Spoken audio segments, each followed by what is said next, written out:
Hi welcome back to the my channel. Ramlal ಒಬ್ಬ MLA ಆಗಲು ಬಯಸುವ ವ್ಯಕ್ತಿ. ತನ್ನ ಹೈಕಮಾಂಡ್ಗೆ ಫೋನ್ ಮಾಡಿ ಈ ಬಾರಿ ಟಿಕೆಟ್ ಬೇಕೇ ಬೇಕು ಎಂದು ಒತ್ತಾಯಿಸುತ್ತಾನೆ. ಆ ಸಮಯದಲ್ಲಿ ಮನೆಯ ಕೆಲಸಗಾರ ದೀಪಕ್ ಒಂದು ಹುಡುಗಿ ನಿಮ್ಮನ್ನು ಭೇಟಿಯಾಗಲು ಹಠ ಹಿಡಿದಿದ್ದಾಳೆ ಎಂದು ಹೇಳುತ್ತಾನೆ. ರಾಮ್ಲಾಲ್ ಒಪ್ಪಿದ ತಕ್ಷಣ ಮೋಹಿನಿ ಎಂಬ ಸುಂದರ ಹುಡುಗಿ ಒಳಗೆ ಬರುತ್ತಾಳೆ. ಅವಳ ಸೌಂದರ್ಯಕ್ಕೆ ರಾಮ್ಲಾಲ್ ಮರುಳಾಗುತ್ತಾನೆ. ಮೋಹಿನಿ, ತಾನು ಅಡುಗೆ ಕೆಲಸ ಮಾಡಲು ಬಲ್ಲೆ. ಈ ನಗರಕ್ಕೆ ಹೊಸದಾಗಿ ಬಂದಿದ್ದೇನೆ. ಇಲ್ಲಿ ಸಹಾಯ ಮಾಡುವವರು ಇದ್ದಾರೆ ಎಂದು ಕೇಳಿದ್ದೇನೆ. ದಯವಿಟ್ಟು ನಿಮ್ಮ ಮನೆಯಲ್ಲಿ ಅಡುಗೆ ಕೆಲಸ ಕೊಡಿ. ನನಗೆ Chinese, south Indian, north Indian ಎಲ್ಲ ಅಡುಗೆ ಮಾಡಲು ಬರುತ್ತದೆ ಎಂದು ಕೇಳಿಕೊಳ್ಳುತ್ತಾಳೆ. ರಾಮ್ಲಾಲ್ ಅವಳ ಭುಜಗಳನ್ನು ಸವರಿ, ಇಂದಿನಿಂದಲೇ ನೀನು ಈ ಮನೆಯಲ್ಲಿ ಕೆಲಸ ಮಾಡು. ನಿನಗೆ ಏನೇ ಬೇಕಿದ್ದರೂ ನನ್ನನ್ನು ಕೇಳು ಎಂದು ಹೇಳುತ್ತಾನೆ. ದೀಪಕ್ಕೆ ಅವಳಿಗೆ ಅಡುಗೆಮನೆಯನ್ನು ತೋರಿಸಲು ಹೇಳುತ್ತಾನೆ. ಅಭಿಷೇಕ್, ರಾಮ್ಲಾಲ್ನ ಮಗ, ಪರೀಕ್ಷೆಯ ತಯಾರಿಯಲ್ಲಿರುತ್ತಾನೆ. ಅವನ ತಾಯಿಯ ಆಸೆ ಸರ್ಕಾರಿ ನೌಕರಿ ಪಡೆಯುವುದು. ಅವನ ಪತ್ನಿ ರೋಹಿಣಿಗೆ ತನ್ನ ಗಂಡ ಪುಸ್ತಕದಲ್ಲಿ ಮುಳುಗಿದ್ದಾನೆ ಎಂಬ ಬೇಸರವಿರುತ್ತದೆ. ರಾಮ್ಲಾಲ್ ಬಂದು, ನಿನಗೆ ಯಾಕೆ ಆಫೀಸರ್ ಆಗುವ ಆಸೆ? ನಮಗೆ ಬೇಕಾದಷ್ಟು ಆಸ್ತಿ ಇದೆ. ನೀನು ನಮ್ಮ ಬಿಸಿನೆಸ್ ನೋಡಿಕೋ, ಪತ್ನಿಯನ್ನು ಖುಷಿಯಾಗಿ ಇಟ್ಟುಕೋ ಎಂದು ಬೈಯುತ್ತಾನೆ. ಅಭಿಷೇಕ್, ನೀವು ಏನೇ ಹೇಳಿದರೂ ನಾನು ಅಮ್ಮನ ಆಸೆ ಪೂರೈಸುತ್ತೇನೆ ಎಂದು ಹೇಳುತ್ತಾನೆ. ರಾಮ್ಲಾಲ್, ಅಡುಗೆಮನೆಯಲ್ಲಿ ಹೊಸ ಕೆಲಸದವಳು ಬಂದಿದ್ದಾಳೆ. ಹೋಗಿ ನಿನಗೆ ಏನೂ ಬೇಕೋ ಮಾಡಿಸಿಕೋ ಎಂದು ಸೊಸೆಗೆ ಹೇಳುತ್ತಾನೆ. ರೋಹಿಣಿ ಅಡುಗೆಮನೆಗೆ ಹೋಗುತ್ತಾಳೆ. ಅವಳು ಫೋನ್ನಲ್ಲಿ ಮಾತನಾಡುತ್ತಿರುತ್ತಾಳೆ. ದೀಪಕ್, ಈಕೆ ನಮ್ಮ ಮನೆಯ ಯಜಮಾನಿ ಎಂದು ಪರಿಚಯಿಸುತ್ತಾನೆ. ರೋಹಿಣಿ, ನಾನು ಡೇಟ್ ಚಾರ್ಟ್ ಕೊಡುತ್ತೇನೆ, ಅದರ ಪ್ರಕಾರ ಅಡುಗೆ ಮಾಡು ಎಂದು ಮೋಹಿನಿಗೆ ಹೇಳುತ್ತಾಳೆ. ಮೋಹಿನಿ ಜ್ಯೂಸ್ ತಂದು ಅಭಿಷೇಕ್ಗೆ ಕೊಟ್ಟು ಮಾತಿನಲ್ಲಿ ಮರುಳು ಮಾಡುತ್ತಾಳೆ. ಅಭಿಷೇಕ್ ಕೂಡ ಇಂಪ್ರೆಸ್ ಆಗುತ್ತಾನೆ. ರಾತ್ರಿ ಮೋಹಿನಿ ರಾಮ್ಲಾಲ್ನ ರೂಮಿಗೆ ಹಾಲು ತರುತ್ತಾಳೆ. ವಾಪಸ್ ಹೋಗುವಾಗ ಬೇಕಂತಲೇ ಕಾಲು ಜಾರಿ ಬಿದ್ದಂತೆ ನಟಿಸುತ್ತಾಳೆ. ರಾಮ್ಲಾಲ್ ಸಹಾಯ ಮಾಡಿ ಆಕೆಯ ಕಾಲಿಗೆ ಮಸಾಜ್ ಮಾಡುತ್ತಾನೆ. ಮೋಹಿನಿ ಈ ನೋವಿನಲ್ಲಿ ಹೇಗೆ ಮನೆಗೆ ಹೋಗಲಿ ಎಂದು ಕೇಳುತ್ತಾಳೆ. ರಾಮ್ಲಾಲ್, ನಿನಗೆ ಇಲ್ಲಿ ಒಂದು ರೂಮ್ ಕೊಡುತ್ತೇನೆ, ಇಲ್ಲೇ ಉಳಿದುಕೋ ಎಂದು ಹೇಳುತ್ತಾನೆ. ದೀಪಕ್ಕೆ ರೂಮ್ ಕೊಡಲು ಹೇಳುತ್ತಾನೆ. ಸ್ವಲ್ಪ ಹೊತ್ತಿನ ನಂತರ ಒಬ್ಬ ಮುಸುಕುದಾರಿ ವ್ಯಕ್ತಿ ಮೋಹಿನಿಯ ರೂಮಿಗೆ ಬರುತ್ತಾನೆ. ಅವನು ಅವಳನ್ನು ತಬ್ಬಿಕೊಳ್ಳುತ್ತಾನೆ. ಮೋಹಿನಿ, ನನಗೆ ಗೊತ್ತಿತ್ತು ನೀನು ಬರುತ್ತೀಯಾ ಎಂದು ಹೇಳುತ್ತಾಳೆ. ಆ ಸಮಯದಲ್ಲಿ ರಾಮ್ಲಾಲ್ ಬಾಗಿಲ ಬಳಿ ಬರುತ್ತಾನೆ. ಮೋಹಿನಿ ಮಲಗುತ್ತಾಳೆ. ರಾಮ್ಲಾಲ್ ಆಕೆಯ ಕಾಲನ್ನು ಸವರಿ ರೊಮ್ಯಾನ್ಸ್ ಶುರು ಮಾಡುತ್ತಾನೆ. ಮೋಹಿನಿ ಮೊಬೈಲ್ನಲ್ಲಿ ರೆಕಾರ್ಡ್ ಮಾಡಲು ಸಿಗ್ನಲ್ ಕೊಡುತ್ತಾಳೆ. ಮುಸುಕುಧಾರಿ ವ್ಯಕ್ತಿ ವಿಡಿಯೋ ಮಾಡುತ್ತಾನೆ. ಮರುದಿನ ರೋಹಿಣಿಯ ರೂಮ್ನಲ್ಲಿ ವಜ್ರದ ನೆಕ್ಲೆಸ್ ನೋಡಿ ಹಾಕಿಕೊಳ್ಳಲು ಹೋದ ಮೋಹಿನಿ ಸಿಕ್ಕಿಬೀಳುತ್ತಾಳೆ. ಅಭಿಷೇಕ್ ಬಂದು ಏನಾಯಿತು ಎಂದು ಕೇಳುತ್ತಾನೆ. ಮೋಹಿನಿ ನಡೆದದ್ದನ್ನು ಹೇಳಿ, ನಮ್ಮಂತ ಬಡವರಿಗೆ ಆಸೆ ಇರುತ್ತದೆ ಎಂದು ಹೇಳಿ ಅವನನ್ನು ತಬ್ಬಿಕೊಳ್ಳುತ್ತಾಳೆ. ರಾಮ್ಲಾಲ್ ರೋಹಿಣಿಗೆ ಹನಿಮೂನ್ ಟಿಕೆಟ್ ಕೊಟ್ಟು, ನೀವು ಮತ್ತು ಅಭಿಷೇಕ್ ಒಂದು ವಾರ ಹನಿಮೂನ್ಗೆ ಹೋಗಿ ಬನ್ನಿ ಎಂದು ಹೇಳುತ್ತಾನೆ. ಅಭಿಷೇಕ್, ನಾನು ಪರೀಕ್ಷೆಗೆ ತಯಾರಿ ಮಾಡಬೇಕು, ಹೋಗುವುದಿಲ್ಲ ಎಂದು ಹೇಳುತ್ತಾನೆ. ರಾಮ್ಲಾಲ್ ಅಡುಗೆಮನೆಗೆ ಬಂದು ಮೋಹಿನಿಯನ್ನು ತಬ್ಬಿ ಒಂದು ಡ್ರೆಸ್ ಗಿಫ್ಟ್ ಮಾಡುತ್ತಾನೆ. ರಾತ್ರಿ ಅದನ್ನು ಹಾಕಿಕೊಂಡು ಬಾ, ನಾನು ಸ್ವರ್ಗ ತೋರಿಸುತ್ತೇನೆ ಎಂದು ಹೇಳುತ್ತಾನೆ. ದೀಪಕ್ ಬರುತ್ತಾನೆ. ರಾಮ್ಲಾಲ್ ಕೋಪಗೊಂಡು, ನೀನು ಯಾವಾಗಲೂ ಅಡುಗೆಮನೆಯಲ್ಲಿ ಇರುತ್ತೀಯಾ, ಇನ್ಮೇಲೆ ನೀನು ಅಡುಗೆಮನೆ ಕೆಲಸ ಮಾಡಬೇಡ ಎಂದು ಬೈಯುತ್ತಾನೆ. ಅವತ್ತು ರಾತ್ರಿ ಮೋಹಿನಿ ಅಭಿಷೇಕ್ಗೆ ಕುಡಿಯುವ ಹಾಲಿನಲ್ಲಿ ಏನೋ ಮಿಕ್ಸ್ ಮಾಡಿ ಕುಡಿಸುತ್ತಾಳೆ.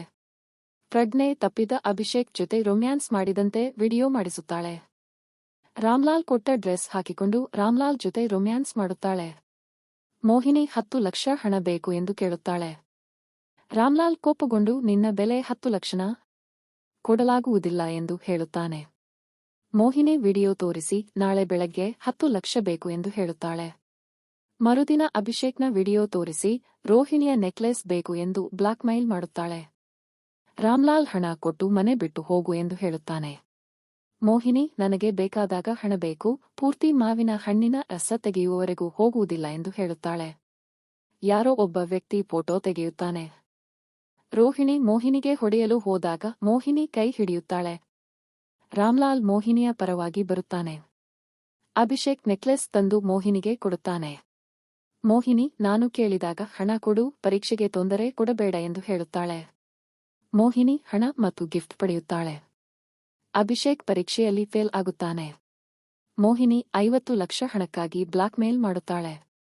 ಅಭಿಷೇಕ್ ಸೂಸೈಡ್ ಮಾಡಲು ಪ್ರಯತ್ನಿಸುತ್ತಾನೆ. ರಾಮ್ಲಾಲ್ ಹಣ ಕೊಟ್ಟು ಮೋಹಿನಿಯನ್ನು ಕಳುಹಿಸಲು ನಿರ್ಧರಿಸುತ್ತಾನೆ. ಪೊಲೀಸರು ಬರುತ್ತಾರೆ. ಫೋಟೋ ತೆಗೆದಿದ್ದು ಪೊಲೀಸರೇ ಆಗಿರುತ್ತಾರೆ. ದೀಪಕ್ ಮತ್ತು ಮೋಹಿನಿ ಗಂಡ ಹೆಂಡತಿ ಬ್ಲಾಕ್ ಮೇಲ್ ಮಾಡಿ ಲೂಟಿ ಮಾಡುತ್ತಿದ್ದರು ಎಂದು ಹೇಳುತ್ತಾರೆ. ಅಭಿಷೇಕ್ ಪೊಲೀಸರಿಗೆ ಮಾಹಿತಿ ನೀಡಿದ್ದಾಗಿ ಹೇಳುತ್ತಾನೆ. ರಾಮ್ಲಾಲ್ ಕೂಡ ಬ್ಲಾಕ್ ಮೇಲ್ನಿಂದ ಹಣ ಕೊಟ್ಟಿದ್ದಾಗಿ ಹೇಳುತ್ತಾನೆ. ಪೊಲೀಸರು ಮೋಹಿನಿ ಮತ್ತು ದೀಪಕ್ರನ್ನು ಅರೆಸ್ಟ್ ಮಾಡುತ್ತಾರೆ. ಮೋಹಿನಿ ಮತ್ತು ದೀಪಕ್ರನ್ನು ಪೊಲೀಸರು ಬಂಧಿಸಿ ಕರೆದುಕೊಂಡು ಹೋದ ನಂತರ ರಾಮ್ಲಾಲ್ನ ಮನೆಯಲ್ಲಿ ಶಾಂತಿಯ ವಾತಾವರಣ ನೆಲೆಸಿತು. ಆದರೆ ಆ ಶಾಂತಿ ತಾತ್ಕಾಲಿಕವಾಗಿತ್ತು. ಈ ಘಟನೆಯಿಂದ ರಾಮ್ಲಾಲ್ನ ಪ್ರತಿಷ್ಠೆಗೆ ದೊಡ್ಡ ಪೆಟ್ಟು ಬಿದ್ದಿತ್ತು. ಅಭಿಷೇಕ್ ತನ್ನ ತಂದೆಯ ದುಷ್ಕೃತ್ಯಗಳಿಂದ ತೀವ್ರವಾಗಿ ನೊಂದಿದ್ದನು. ಅವನಿಗೆ ತಂದೆಯ ಮೇಲೆ ಇದ್ದ ಗೌರವ ಸಂಪೂರ್ಣವಾಗಿ ಮಾಯವಾಗಿತ್ತು. ರೋಹಿಣಿಗೂ ಕೂಡ ರಾಮ್ಲಾಲ್ನ ಮೇಲೆ ಇದ್ದ ನಂಬಿಕೆ ಕಳೆದು ಹೋಗಿತ್ತು. ಆದರೂ ಅವಳು ಅಭಿಷೇಕ್ನನ್ನು ಬೆಂಬಲಿಸುತ್ತಾ ಅವನಿಗೆ ಧೈರ್ಯ ತುಂಬುತ್ತಿದ್ದಳು.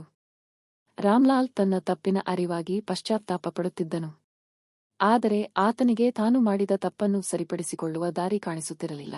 ರಾಜಕೀಯದಲ್ಲಿ ಆತನ ಸ್ಥಾನ ಅಲುಗಾಡಿತು. ವಿರೋಧಿಗಳು ಆತನನ್ನು ಟೀಕಿಸಲು ಈ ಘಟನೆಯನ್ನು ಬಳಸಿಕೊಂಡರು. ಆತನ ಎಂಎಲ್ಎ ಆಗುವ ಕನಸು ಭಗ್ನಗೊಂಡಿತು. ಒಂದು ದಿನ ಅಭಿಷೇಕ್ ತಂದೆಯ ಬಳಿ ಬಂದು, ತಂದೆ, ನೀವು ಮಾಡಿದ ತಪ್ಪನ್ನು ನಾನು ಮರೆಯಲು ಸಾಧ್ಯವಿಲ್ಲ. ಆದರೆ ನೀವು ಬದಲಾಗಲು ಪ್ರಯತ್ನಿಸಿದರೆ ನಾನು ನಿಮಗೆ ಸಹಾಯ ಮಾಡಲು ಸಿದ್ಧನಿದ್ದೇನೆ ಎಂದು ಹೇಳಿದನು. ರಾಮ್ಲಾಲ್ ಮಗನ ಮಾತನ್ನು ಕೇಳಿ ಭಾವುಕನಾದನು.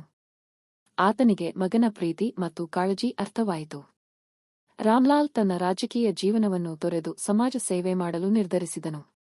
ಆತ ತನ್ನ ಹಣ ಮತ್ತು ಪ್ರಭಾವವನ್ನು ಬಡವರ ಮತ್ತು ನಿರ್ಗತಿಕರ ಸಹಾಯಕ್ಕೆ ಬಳಸಲು ಪ್ರಾರಂಭಿಸಿದನು. ಅಭಿಷೇಕ್ ಕೂಡ ತಂದೆಯ ಈ ನಿರ್ಧಾರಕ್ಕೆ ಬೆಂಬಲ ನೀಡಿದನು. ಅಭಿಷೇಕ್ ತನ್ನ ಪರೀಕ್ಷೆಗೆ ಮತ್ತೆ ತಯಾರಿ ನಡೆಸಿದನು. ರೋಹಿಣಿ ಅವನಿಗೆ ಪ್ರೋತ್ಸಾಹ ನೀಡುತ್ತಿದ್ದಳು. ಅವರಿಬ್ಬರ ಸಂಬಂಧ ಮತ್ತಷ್ಟು ಗಟ್ಟಿಯಾಯಿತು. ಅಭಿಷೇಕ್ ತನ್ನ ತಾಯಿಯ ಕನಸನ್ನು ನನಸು ಮಾಡಲು ಪಣತೊಟ್ಟನು. 1 ವರ್ಷದ ನಂತರ ಅಭಿಷೇಕ್ ಸರ್ಕಾರಿ ನೌಕರಿ ಪರೀಕ್ಷೆಯಲ್ಲಿ ಉತ್ತೀರ್ಣನಾದನು. ಆತನಿಗೆ ತನ್ನ ತಾಯಿಯ ಕನಸು ನನಸಾದ ಸಂತೋಷವಾಯಿತು. ರೋಹಿಣಿ ಮತ್ತು ರಾಮ್ಲಾಲ್ ಕೂಡ ತುಂಬಾ ಸಂತೋಷಪಟ್ಟರು. ರಾಮ್ಲಾಲ್ ತನ್ನ ಸಮಾಜ ಸೇವೆಯಿಂದ ಜನರ ಪ್ರೀತಿ ಮತ್ತು ವಿಶ್ವಾಸವನ್ನು ಮರಳಿ ಪಡೆದನು. ಆತ ತಾನು ಮಾಡಿದ ತಪ್ಪನ್ನು ಸರಿಪಡಿಸಿಕೊಂಡು ಉತ್ತಮ ಜೀವನವನ್ನು ನಡೆಸಲು ಪ್ರಾರಂಭಿಸಿದನು. ಈ ಘಟನೆಯಿಂದ ರಾಮ್ಲಾಲ್ ಮತ್ತು ಆತನ ಕುಟುಂಬದ ಜೀವನದಲ್ಲಿ ದೊಡ್ಡ ಬದಲಾವಣೆಯಾಯಿತು. ತಪ್ಪುಗಳನ್ನು ಸರಿಪಡಿಸಿಕೊಳ್ಳುವ ಅವಕಾಶ ಪ್ರತಿಯೊಬ್ಬರಿಗೂ ಇದೆ ಎಂಬುದು ಈ ಕಥೆಯ ನೀತಿ. ಹೀಗೆ ಮೋಹಿನಿಯ ದುಷ್ಕೃತ್ಯದಿಂದ ರಾಮ್ಲಾಲ್ನ ಕುಟುಂಬದಲ್ಲಿ ಬಿರುಗಾಳಿ ಎದ್ದರೂ ಕೊನೆಗೆ ಎಲ್ಲವೂ ಸುಖಾಂತ್ಯವಾಯಿತು. ಈ ಕತೆ ನಿಮಗೆ ಇಷ್ಟವಾಗಿದ್ದರೆ ದಯವಿಟ್ಟು ಶೇರ್ ಮಾಡಿ, ಸಬ್ಸ್ಕ್ರೈಬ್ ಮಾಡಿ, ಲೈಕ್ ಮಾಡಿ. ಧನ್ಯವಾದಗಳು.